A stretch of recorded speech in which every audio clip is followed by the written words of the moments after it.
LinkedIn is a globally popular professional social networking platform.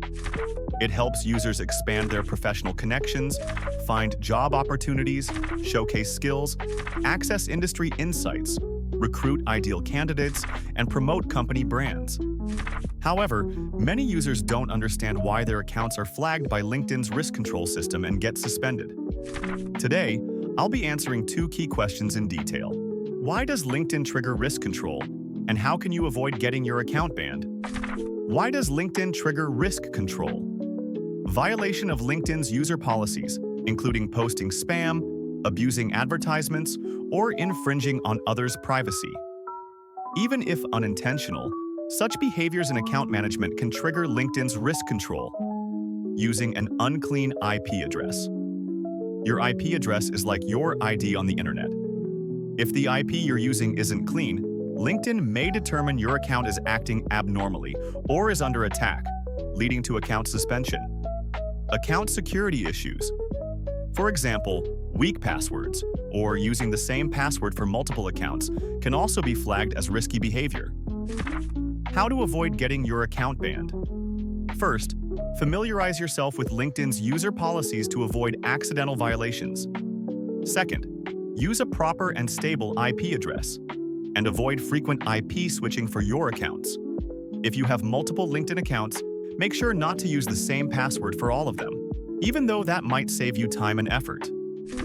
Most users choose to log in using their browser's incognito mode to avoid having their LinkedIn account suspended.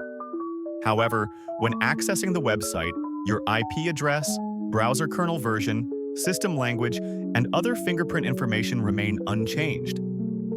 That's why I recommend using a fingerprint browser to create and manage your LinkedIn accounts.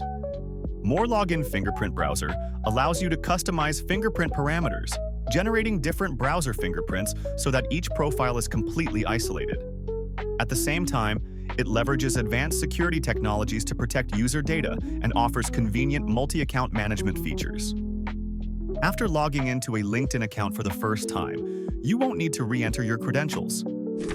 Go to the MoreLogin official website and click the Sign Up button in the upper right corner to enter the registration page. Enter your email and set a password. You can also sign up directly using your Google account. Then click the Sign Up button to complete the registration. Click the Download Free button to go to the download page. Once MoreLogin is downloaded, install it and log in using the account you just registered to access the MoreLogin main page.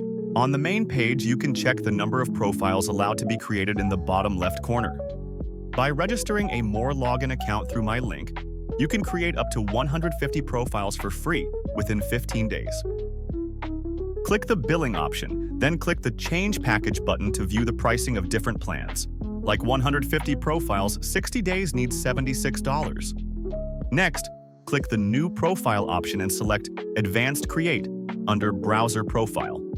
You can choose between Chrome or Firefox as the browser engine and select from 4 different operating systems. It is recommended to choose the latest version. MoreLogin allows you to edit your own browser fingerprint. Additionally, it provides end-to-end encryption and canvas fingerprinting features, along with various profile management functions. There are 3 methods to bind a proxy: binding a new proxy, using an existing proxy, or purchasing proxy. Here, I have added a new one. After binding the proxy, test it to ensure it works properly. Additionally, you can add your platform accounts in advance.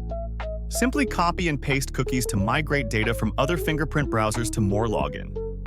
Click the Confirm button, and a new profile will be created. Click Start, continue to create more profiles for testing.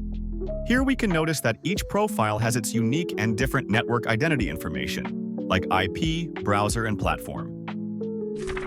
Thanks for watching. I hope this video was helpful. Don't forget to like and subscribe. See you next time.